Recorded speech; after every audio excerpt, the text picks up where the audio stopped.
bataaxal bi nga xamante ni collectif citoyen ñoo lànk ñoo ko bind ci bisub tey bi pour wax ak askanu Sénégal ak àdduna. Gis nañu ni depuis le 29 novembre 2019 bi nga xamante ni bii weesu jàpp nañ ci nu dut yoon ki nga xam mooy sunu àndandoo ci xeex bi ñu koy wax Guy Marius Sagna te jàpp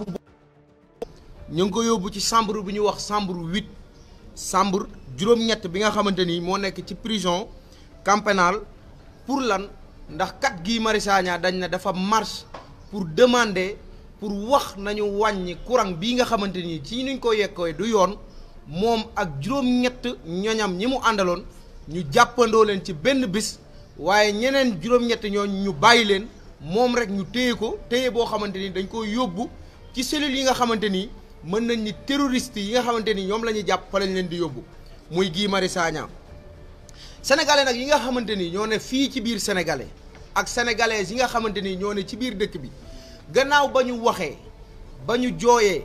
ba ñu demandé ci pouvoir bi ñu bàyyi Guy Marius Sagna boobu ba tey lu leen naqare rek la ñu gis ci laaj bi ñuy laaj ak ci demande bi nga xamante ni ñu ngi koy demandé nguuru Macky Sall. sénégalais yi nag ñi nga xamante ni fekk si wuñ ñu ci xeex bii ci marche ak ci conférence de presse ak ci li nga xamante ni moom la ñu yoon may ñu ngi koy def ca na nga xamante ni ñoom yëgee nañ ko ni di ko wax ñi ngi def ay démarches yoo xamante ni pour ñu wax ni jàpp bii nga xam ni du yoon jàpp nañ ko Guy Marius Sagna dañu ko war a bàyyi waaye boobu ba tey gis nañ ni kat Macky Sall dane dégluwuma leen te duma bàyyi Guy Marius Sagna ci lu ko neex ak ci li nga xamante ni mooy bëgg-bëggam. ñu jàpp ni aussi vague manifestation yi am ñu xam ne bii mooy suñu ñeenteelu manifestation ñi ngi koy def boobu ba tey pour woo sénégalais yi pour wax ak askan wi que ni nii ñu jàppee Guy Marius Sagna ak yokkuteb électricité bi bii ñu tax ñu jàpp ko kat du yoon boobu ba tey Macky Sall dégluwuñu. organisation droit de l'homme yi mooy ñi nga xamante ni ñoo yor ak yelleefu dundini doomu aadama wax nañ ci niveau national kalaame nañ ci niveau international waaye ba tey Macky Sall ne déet du ma def. ñi nga xamante ni ñoo yor parti opposition yi ak ñi nga xamante ni sax gis nañu ni ñoom ñi ngi ci seen biir ba pare naqarlu lii nga xamante ni jàpp bi nga xam ne jàpp nañ ko Guy Marius Sagna ba tey Macky Sall bañ na ni loolu du ko def. ñun nag sol nañu suñu dàll seeti woon kii ñuy wax médiateur de la république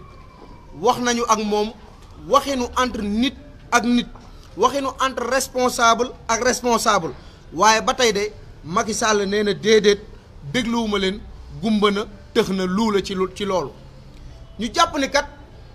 rapport Cour des comptes bi nga xamante ni moom moo génn ci jamono yi passé épingle ñenn ñi nga xamante ni ñi ngi ci biir nguur gi wax ni ñoom ñoo lëñ bët alalu Sénégal ñoom ñoo jël alalu Sénégal ci noo xamante ni du yoon ñooñu kat kenn laalu leen ba tax na tey mën nañ ni suñu mbay mii nga xamante ni tey dafa lajj ci at mi ba tax na tey suñu njàng doom ak yi nga xamante ni sénégalais seenum njàng teguwul ci yoon ba tax na tey feebar faju mënta am loolu lépp ñu ngi koy gis te rapport Cour des comptes yooyu bokk na ci li ko waral ci mim réew te kat ñooñu war a jàpp ñooñu ñu war a fekk seen kër laaj leen kenn laaju leen ndax kat réew mi dafa doon réew kumba am ndey ak kumba amul ndey te ñu jàpp ni Guy Marius Sagna mooy ki nga xamante ni amul ndey waaye ñii ñu wax ni Cour des comptes jàpp na leen ci loxo ci poos ñooñu kenn woowu leen kenn lañ bëtu leen dañ leen a bàyyi ñu doxi seen soxla.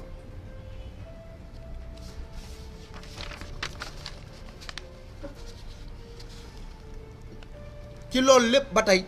président Macky Sall nee na gumba na tëx na luula du bàyyi Guy Marius Sagna waaye du jàpp ñi nga xam ne ñoo bokk ci ñoom te yoon teg leen loxo ñuy woote nag dellu wooteeti le 28 février bii di ñëw nga xamante ni moo dëppook àjjuma benn marche boo xamante ni collectif ñoo lànk ñoom ñoo wooteeti pour def ko ñu ngi koy échangeur foire bi nga xamante ni moom moo jóge foire jëm ba rond-point Liberté 6 waaye dinañ jaar buntu camp pénal ak fa ñu war a jaar lépp ci bu ñu ko yoon mayee incha allahu rabbi te nag sax du loo xamante ni yoon lañ koy laaj parce que déclaration bu ñu def la te incha allah on va le faire incha allahu rabbi bu neexee yàlla. ñi ngi nag yaakaar ni kat ci nii ñu waxee ak Macky Sall dina bàyyi xel ni war a mën a wàññi courant bi ndax gis nañu ni am na ñu nekk ci noppam ñoo xamante ni ñoom ñoo koy def loo xamante ni moom lii muy def nii neexu ko. yaakaar nañ ni Macky Sall dina bàyyi Guy Marius Sagna parce que gis na sénégalais yi jóg bërki dem moo njaay suñu marche bi ñu doon def université rond point Médine sénégalais yi nga xamante ni jugoon nañ ñi ngi doon marche ñi ngi ko defee woon place de l'Obélisque jàpp nañ ni sénégalais yi dina leen déglu ci bii ñu war a jëm nii ñu ngi yaakaar ne Macky Sall dina bàyyi Guy Marius Sagna en même temps aussi dina wàññi prix de électricité bii nga xamante ni moom moo tax bokk na ci suñu xeex. ñuy wone aussi itinéraire bi nga xamante ni fa lañ war a jaar moo nekk nii ba tey point de départ di point de Foire rond point station Total jaar rond point Pentala jaar Camp Pénal point de chute bi doon rond point Liberté 6 jërëjëf. yaakaar nañu ni marche moom déclaration lañ ci war a def te li ñu yoon may def nañu ko def nañ suñu déclaration te jàpp nañ ni comme sénégalais bu ne am nga droit heure boo amee lu la naqari nga génn fa nga ko war a defee nga waxee ko fa incha allahu rabbi loolu moom yaakaar naa ni mat na. beneen bi ci topp itinéraire bi ñun ay sénégalais la ñu dëkk sénégalais jugewuñ Rwanda jugewuñ Guinée ay sénégalais lañu ci sunum réew yoon daf ñoo may fu nu bëgg a waxee li nga xamante ni moo ñu naqari dañ ko fay waxee kon itinéraire bi moom je pense que amul du loo xamante ni lu am problème la. pour Abou bi nekk Laas bon comme pour wax ci CEDEAO ak ONU comme ni ko Aliou Sané waxee léegi bëri na suñu ay confrères yoo xam comme Amnesty droit de l'homme yu bëri yu dajaloo ba waxtaan tënk bataaxal moo génn sax ci le 24 bii di ñëw am na kenn ci ñu ku war a dem ONU pour plaider pour yóbbu fa ay waxu Guy Marius Sagna te radiation bi ngay wax ci fonction publique njortu nañu ko mais lépp lu ñu ci yoon may incha allahu rabbi ñu ngi koy def au niveau national ak au niveau international. pour tënk nag plan B bi ñuy wax ñun amuñu plan B plan A lañ am te plan A boobu la ñuy def bu neexee yàlla le 28 bii di ñëw jugee rond point Foire jëm ci rond point Liberté 6 incha allahu rabbi. Depuis l'annonce de la hausse des tarifs de l'électricité qui a été suivie d'une arrestation de concitoyens, de camarades, Guy Marius Sagna et 8 autres, le collectif citoyen Ñoo Lank a été mis sur pied pour continuer de dénoncer cette hausse injustifiée du prix de l'électricité, mais en même temps pour exiger la libération de nos camarades. Et vous avez vu depuis lors, 8 parmi les 9 camarades arrêtés ont été par vagues successives libérés. Et que Guy Marius Sagna a été maintenu en détention. Et aujourd'hui, il n'est point besoin de dire et de rappeler que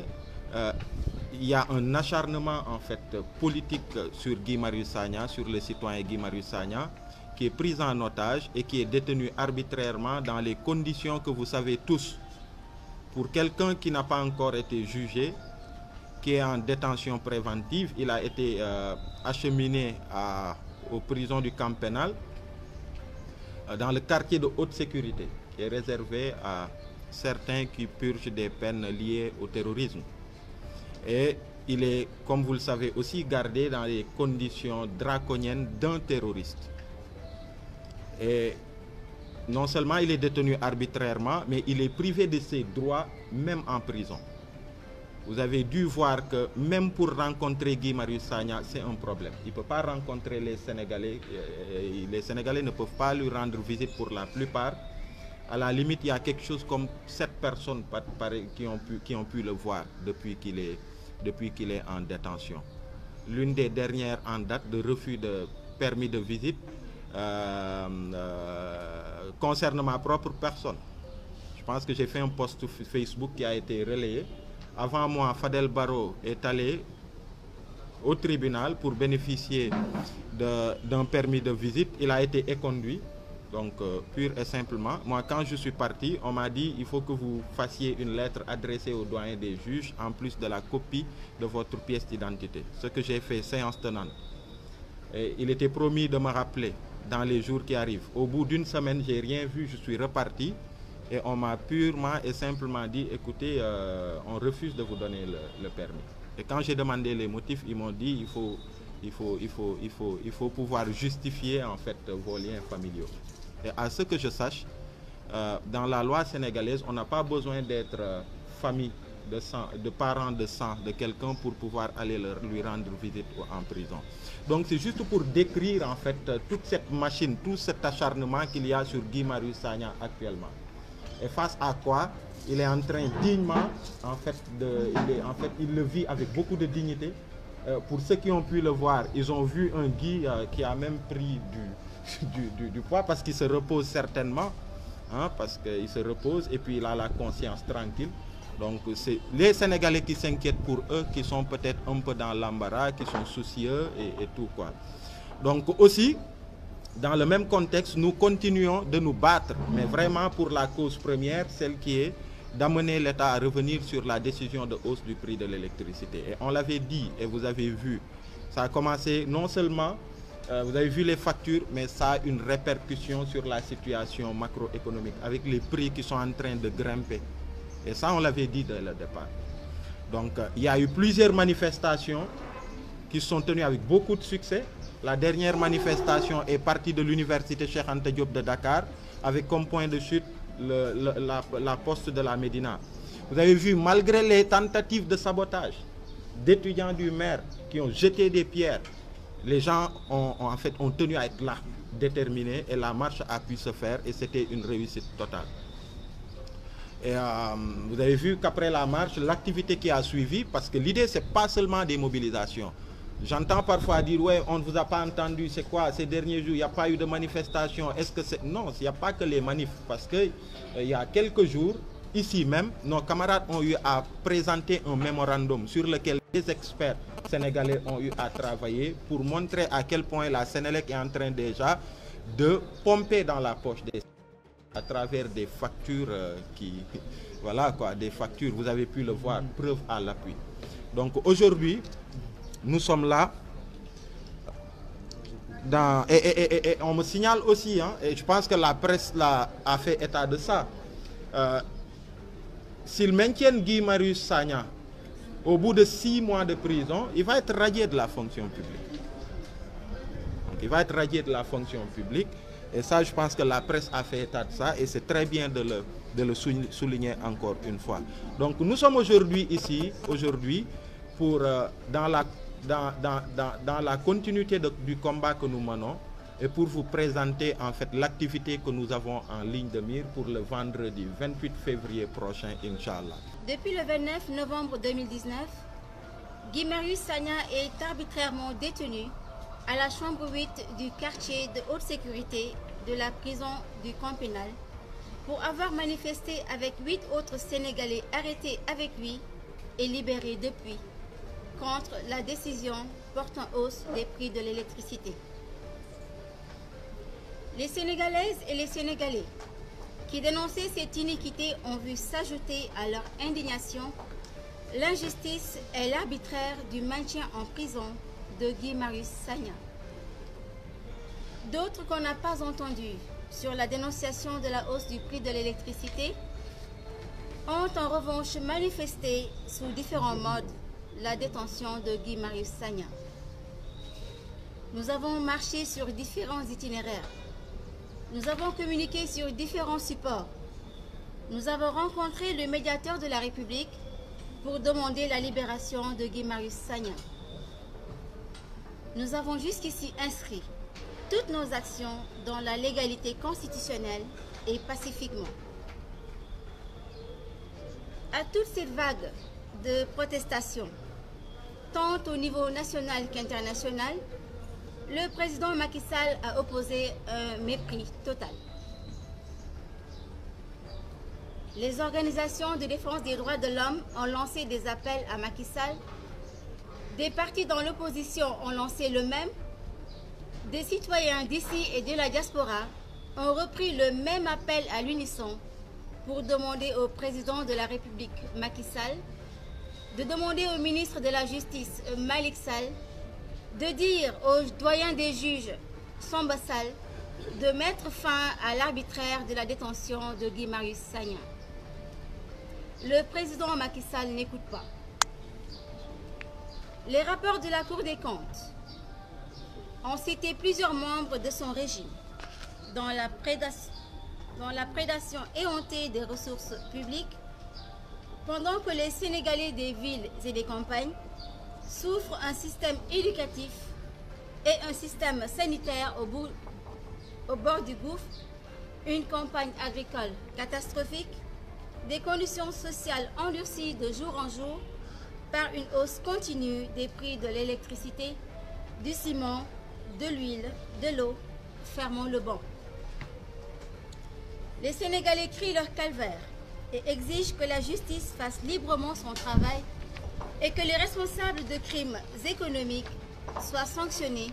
et les deniers retournés au peuple. Le président Macky Sall n'écoute pas. Le vendredi 28 février 2020, le collectif Nyolank appelle toutes les Sénégalaises et tous les Sénégalais à sortir massivement pour exiger encore une fois la libération de Guy Marius Sagna et l'annulation de la hausse du prix de l'électricité. Cette marche partira de l'échangeur de la Foire à 15 h au rond-point de Liberté 6. Nous espérons que la raison va éclairer le président Macky Sall afin qu'il arrête d'écouter ceux qui l'encouragent dans ce qui ressemble à de la surdité pour écouter la demande légitime des Sénégalaises et des Sénégalais réunis dans le collectif Nyolank. Nous espérons qu'il va libérer Guy Marius Sagna parce que nous ne pouvons pas et n'allons pas laisser Guy Marius Sagna dans cette prison. Nous n'allons pas le laisser garder arbitrairement Guy Marius Sagna en prison. Fait à Dakar le 21 février 2020.